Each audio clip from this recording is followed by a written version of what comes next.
అప్పుడే మనం అడిగాం, ఈ జైలు వార్డెన్ పోస్టులు లేవు, ఈ 5 పోలీసు లేవు అని చెప్పి అడిగాము, కొంత ఆందోళన చేశాం. తర్వాత 2018 తర్వాత నోటిఫికేషన్ కాబట్టి అయ్యో వయో పరిమితి కూడా ఇవ్వాలి, చాలా మంది కోచింగ్ సెంటర్లో ఉన్నారని చెప్తే చివరికి డివైఎఫ్ పెద్ద ఎత్తున ఆందోళన కూడా చేసాం. మేము గైడ్ అవుతుంది 2 ఏళ్ళు వయో పరిమితి సాధించాం.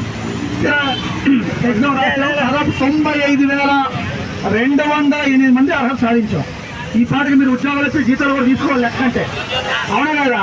కానీ గత ప్రభుత్వం చేతగాని తనం వల్ల కోర్టులో కనీసం వాదనలు వాళ్ళ కేసులకేమో పై నుంచి తెచ్చుకుంటారు, ఢిల్లీ నుంచి కనీసం ఏజీని కూడా వాయిదాకు హాజరు కానివ్వకుండా కుట్రలో భాగంగా ఈరోజు మనమేమో ఇంకో విషయం గుర్తుపెట్టుకోండి, మనమేమో హోంగార్డులకు వ్యతిరేకంగా చేస్తుంది కాదు. ఇది గతంలో రిక్రూట్మెంట్ ఎలా ఉంది 2018, అంతకుముందు 10 ఎలా ఉంది, దాని ప్రకారం ఏమంటున్నాం మనం, అంతే కదా? దాన్ని ఈరోజు తక్కువగా పట్టించి దాదాపు 40% ఎవరైతే నిరుద్యోగం రావాల్సిన హక్కులు, నిరుద్యోగం రావాల్సిన ఉద్యోగాన్ని తక్కువగా పట్టించా మాత్రం తాత చూసామని చెప్తున్నాం. అది ఈరోజు మనకు ఉపయోగిస్తుంది. అందుకని మిత్రులారా, ఈ ప్రభుత్వం నేను చెప్పారు వచ్చిన వెంటనే చెప్పారు, నేటికి ఎన్ని రోజులు అవుతుంది, 100 days ఆడిన సినిమా ఇక్కడ మాత్రం పేపర్ అయింది. కనీసం కోర్టులో వాళ్ళు కనీసం కోర్టుకు నాకు 2 సార్లు వాయిదా చేస్తే ఏంటి ప్రభుత్వం మన పట్ల ఉన్న నిర్లక్ష్యం అని చెప్పి అడుగుతున్నాం. అందుకనే మనమేమో ఆగమేఘల మీద గుంతలు కొరలేం వారట్లా ప్రభుత్వానికి చాలా సమయంగా పడుతున్నాం. ఇప్పటికైనా గడువిస్తున్నాం. సోమవారం నాటికి మీ మంత్రి గాని లేదా రిక్రూట్మెంట్ చైర్మన్ అన్నది అతనే వచ్చి ఇదిగో మా వాదన ఇది మేము చేయబోతున్నామని చెప్పకపోతే, మేము మొన్న మీ అందరూ తెలిసిన ఫస్ట్ తిరుపతిలో జరిగింది డివైఎఫ్ యాత్రలో, ఆ తర్వాత కర్నూలులో జరిగింది మీ అందరూ తెలిసి పెద్ద ర్యాలీ, ఆ తర్వాత ఈరోజు ఆంధ్రప్రదేశ్ జరుగుతుంది. మీ అందరికీ ఐడియా ఉందా? రేపు ఇది అన్ని చోట్ల జరగడమే కాదు, అందరూ విజయవాడకు వచ్చి ఈ ప్రభుత్వానికి తగిన బుద్ధి చెప్తామని చెప్పి నిరసనమని చెప్పి సందర్భంగా ఈ ప్రభుత్వానికి తెలియజేస్తున్నాం.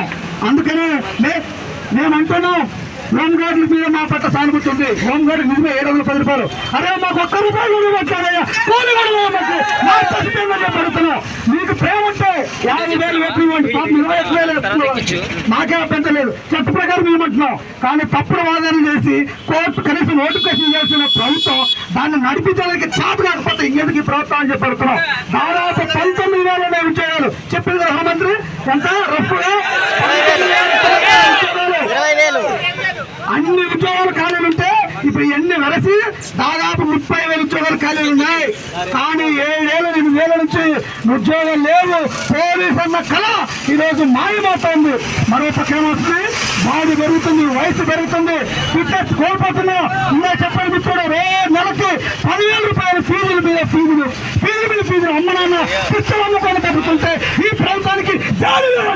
చెప్తున్నాం. అందుకనే మిత్రులారా, మనం ఇది దసరా వారం నడుపుతున్నాం.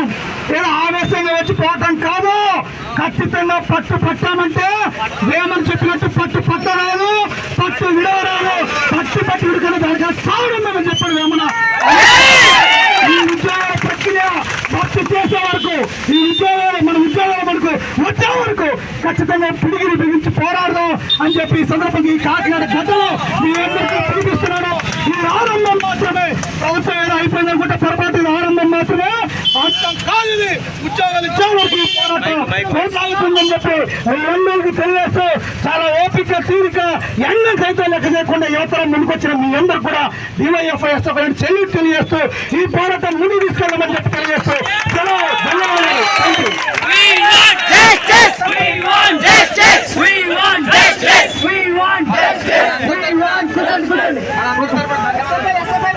కూర్చోండి కూర్చోండి.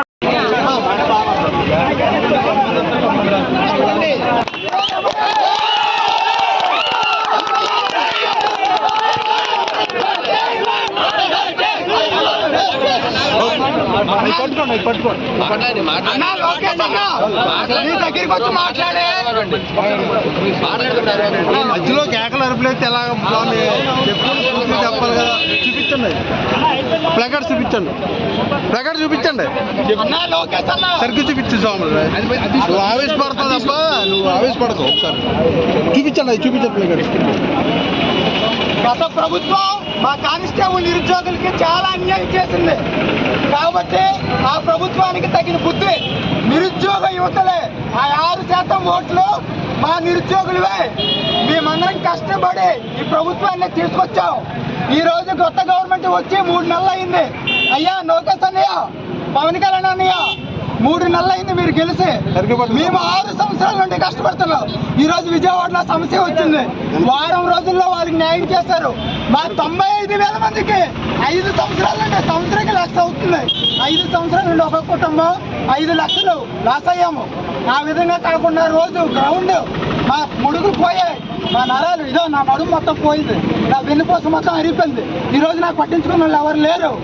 నేను ఒక్కడే కాదు, 95,000 మంది పరిస్థితి అదే. కుటుంబాన్ని కూడా, తల్లిదండ్రులు కూడా కోల్పోయిన పరిస్థితి ఉంది. ఈరోజు మీరు అర్థం చేసుకొని ఇంకొక వారం రోజుల్లో మా అభ్యర్థులందరికీ న్యాయం చేయకపోతే, ఏదో స్పందించకపోతే ఇంకో 3 నెలల్లో ఎమ్మెల్సీ ఎలక్షన్లు ఉన్నాయి. మేము గెలిపించామయ్యా, మేము కష్టపడి గెలిపించాం.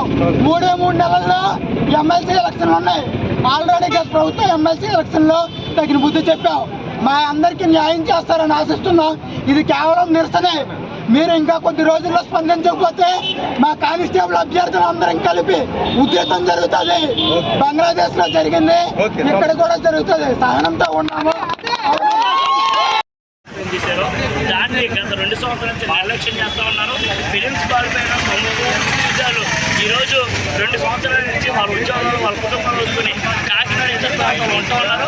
వెంటనే వాళ్ళకి ఫిలిమ్స్ క్వాలిఫైన అందరికీ కూడా ఈవెంట్స్ మెయిన్ సెక్షన్ పెట్టాలి, హోంగార్డ్ ఇచ్చే రిజర్వ్ తగ్గించాలని ఎస్ఎఫ్ఐ మేము డిమాండ్ చేస్తాం.